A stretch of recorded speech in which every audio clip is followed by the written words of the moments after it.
Los antiguos griegos eran conocidos por sus contemporáneos por dos atributos fundamentales que estaban encarnados en dos de las varias tribus que componían al pueblo griego. Por un lado, se encontraba la faceta guerrera de los griegos. Los griegos en el mundo antiguo eran conocidos por sus aptitudes para la guerra, por sus aptitudes de batalla, y eran contratados generalmente como mercenarios por muchas de las culturas de la antigüedad. El pueblo referente en cuanto a la belicosidad griega es sin duda el de los dorios y específicamente la poderosa ciudad de Esparta. Y por el otro lado, los griegos también eran conocidos en el mundo antiguo por ser un referente cultural. Las artes, la filosofía, el pensamiento político, esto también era un patrimonio muy importante para los griegos. Y en cuanto a esta otra parte, el referente era sin duda el pueblo de los jonios, nuestros protagonistas del capítulo de esta semana. Los jonios sin duda encarnaron lo que consideramos las grandes virtudes del mundo griego, y sobre todo si tenemos en cuenta la gran referente de la cultura jonia, que fue la polis de Atenas, posiblemente la más importante de las ciudades griegas. La dicotomía entre dorios y jonios, la dicotomía entre Esparta y Atenas, marcó el destino del mundo griego por los siglos venideros. En el capítulo de hoy vamos a hablar sobre los jonios, sobre el mundo jonio, sobre de dónde surgió este pueblo y cómo llegó a transformarse en el referente cultural de la antigua Grecia. Sean bienvenidos a la Barba Roja de Barba Roja, un espacio para hablar sobre curiosidades de la historia.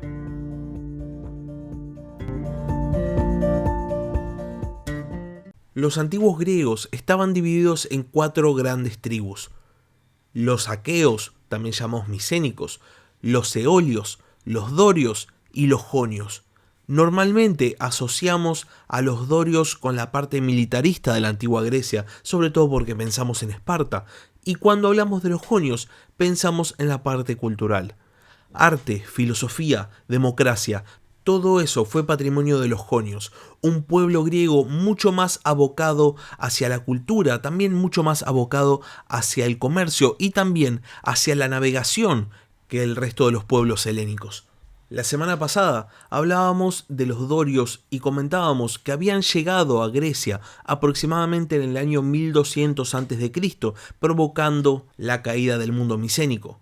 Y entonces los jonios, ¿cuándo llegan a Grecia? ¿También participan de esta caída del mundo micénico? La respuesta es bastante interesante.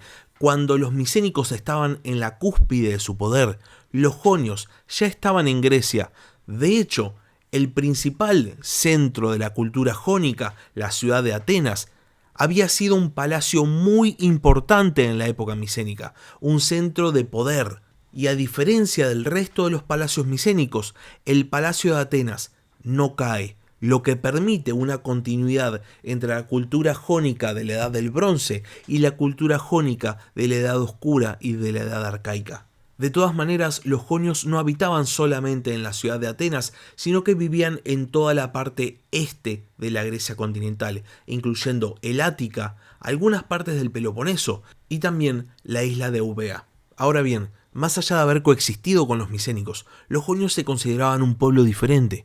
¿Y cómo sabemos eso? Bueno, hay una enorme cantidad de fuentes antiguas que nos demuestran la existencia del etnónimo, o sea, del nombre del pueblo jonio.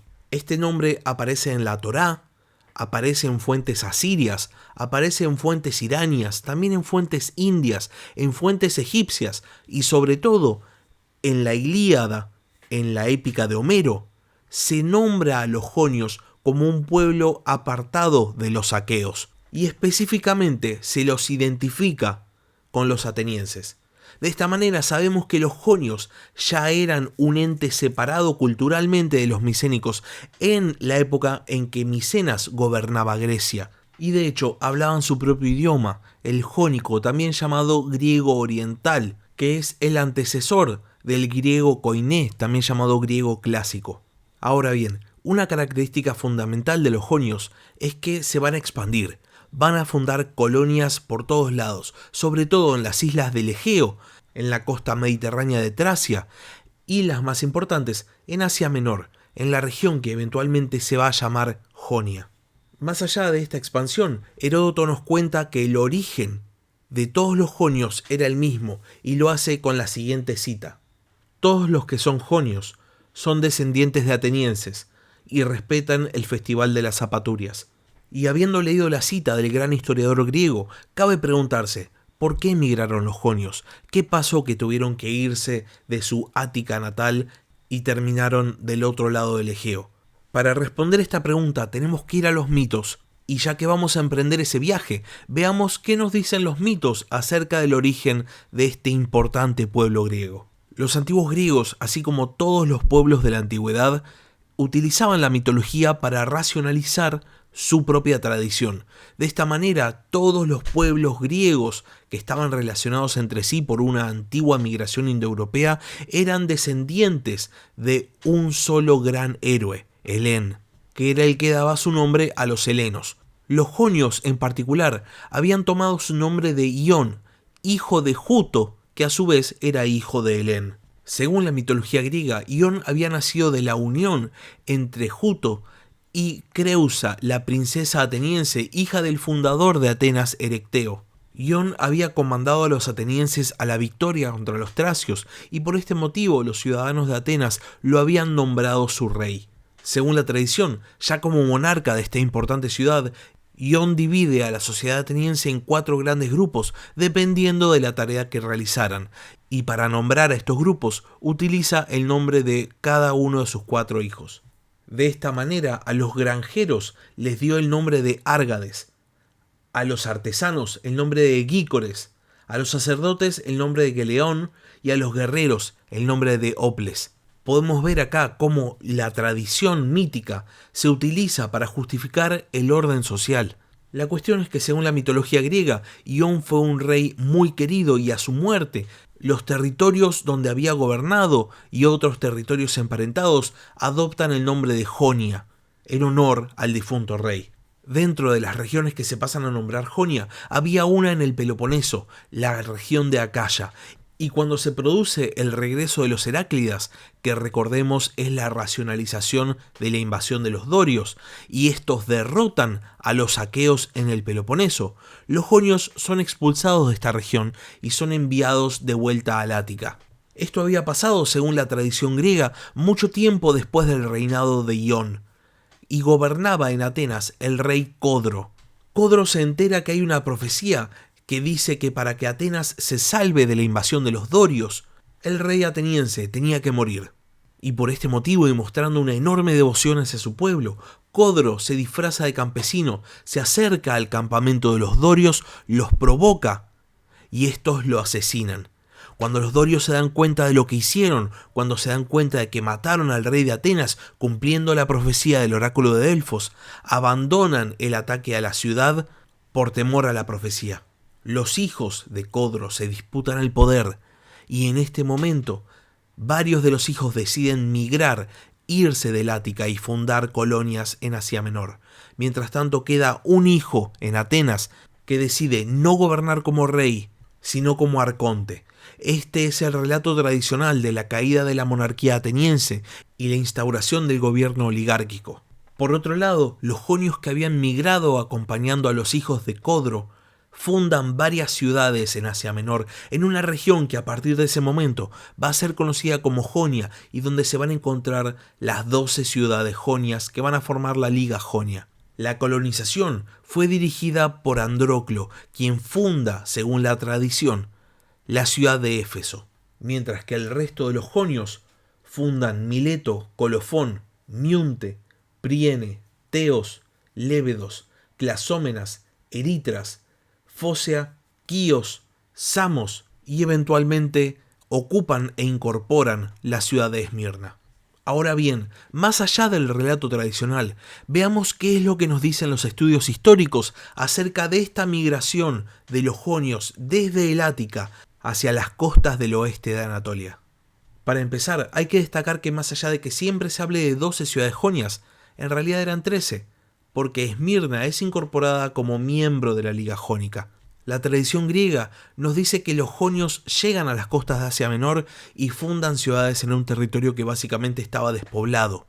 Pero como ya saben los seguidores del podcast, Asia Menor estaba lejos de estar despoblada. En la Edad del Bronce, esta región había sido el centro de la civilización luvita, y ya para el periodo de la Edad Oscura y los inicios de la Edad Arcaica, estas tierras eran el centro del reino lidio. La tradición griega se adjudica la fundación de ciudades que en realidad ya habían sido fundadas y que simplemente los griegos parecen haber ocupado. Tal es el caso de la ciudad de Éfeso, que como sabemos había sido la capital del reino de Arsagua, con el nombre de Apasa. Y de hecho, y tal como afirma la historiadora británica Naoise McSweeney, los jonios, cuando llegan a Anatolia, no lo hacen en un número enorme como la tradición griega quiere aparentar, sino que en realidad llegan unos pocos y parecen haber ocupado ciudades ya existentes. De hecho, dice McSweeney, los restos arqueológicos que se encuentran dentro de las ciudades jonias nos hablan de una ocupación no solo de las ciudades, sino también de los centros de culto de una cultura anterior. Ahora, armados con el conocimiento de que en esta región existía una civilización, la luvita, y un reino específico llamado Arsagua, podemos especular que cuando los jonios llegan, fundan las ciudades sobre restos de ciudades de los luvitas, mientras que los supervivientes del reino de Arsagua terminan fundando el reino de Lidia en el interior de Anatolia. Ahora bien, al margen de haber ocupado ciudades ya existentes, los jonios desarrollan una estrecha relación entre las ciudades que fundan, creando no solo la Liga Jonia para aglutinar todas estas ciudades, sino también creando un lugar de santuario común llamado el Panjonio, un lugar de mucha importancia dedicado al dios Poseidón que quedaba cerca de Esmirna, donde funcionaba de hecho esta liga, donde esta liga se reunía. Y el hecho de que Poseidón haya sido el dios elegido por los jonios de Asia Menor no parece casualidad. A diferencia de los micénicos, que adoraban al Poseidón ctónico, al Poseidón de la tierra y de los terremotos, los jonios adoraban al Poseidón del mar. Esto nos habla de la propia cultura de los jonios, que van a ser los marineros entre los griegos continentales. De hecho, esta primera experiencia colonizadora se va a replicar, sobre todo partiendo desde la ciudad de Mileto en Asia Menor, que va a fundar una enorme cantidad de colonias, sobre todo en el Mar Negro. Por otro lado, además de ser colonizadores, los jonios eran ávidos comerciantes, y esto obviamente tampoco es casual, siendo que eran un pueblo tan dedicado a la vida marítima. Y al margen de sus actividades, los jonios se van a distinguir por el desarrollo del pensamiento.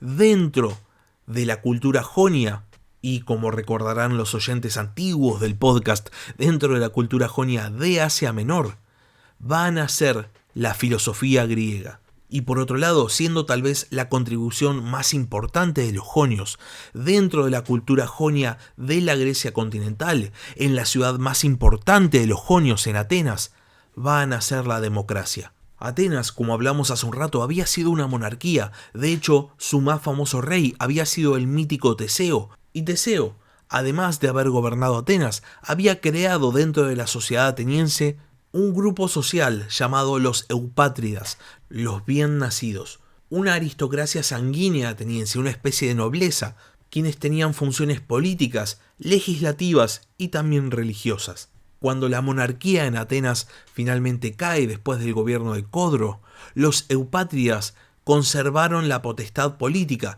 y eran ellos los que elegían al arconte, al gobernante de Atenas. Ahora bien, para pertenecer a los eupátridas había que nacer dentro de una de las grandes familias. Era básicamente como los patricios en Roma, era la aristocracia local. Y Atenas había empezado a expandirse, había unificado el Ática. Y de la misma manera en que pasa en la República Romana, con la expansión del Estado ateniense, los eupátridas se negaron a concederle la ciudadanía a los recién conquistados. Después de todo, querían retener el monopolio de las funciones políticas, legislativas y religiosas, no querían compartirlo, y esto genera en Atenas el germen del descontento. A partir del periodo arcaico va a haber una serie de reformas en la sociedad ateniense. La primera es encabezada por el legislador Dracón.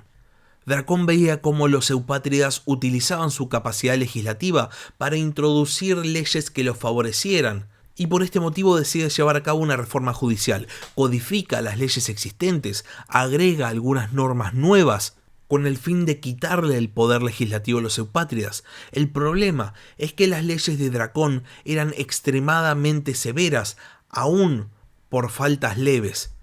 Este es el origen del término legislación draconiana.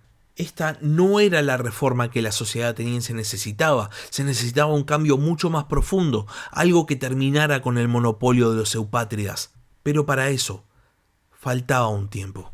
Para finalizar este capítulo, y al igual que hice la semana pasada, quiero leerles un fragmento del libro de Tom Holland, Fuego Persa, el primer imperio mundial y la batalla por Occidente, en el cual habla acerca de Atenas, acerca de la población que originó Atenas y cómo se percibían a sí mismos. Cito: el mismo tronco étnico, generación tras generación, y el mismo pueblo han vivido siempre en esta, nuestra tierra nativa, y es este pueblo el que, en virtud de sus méritos, nos ha legado un país eternamente libre. A lo largo de su historia, los atenienses no se cansarían jamás de hacer este tipo de afirmaciones. Los cuentos populares sobre las migraciones o el crisol de razas no eran para aquel pueblo que, pagado de sí mismo al extremo de hacerse tedioso a ojos de otros griegos, insistía en subrayar el carácter sacrosanto de sus fronteras, que ni Heráclidas ni Dorios habían logrado franquear por la fuerza. Del mismo modo que el trigo y la cebada que crecían en los campos áticos, al igual que las vides, los olivos y las higueras, los atenienses habían nacido de la tierra y habían brotado del suelo, eran autóctonos. Y esto no era una metáfora, ni tampoco una elaborada presunción. Para los atenienses, aquella era la verdad pura y simple.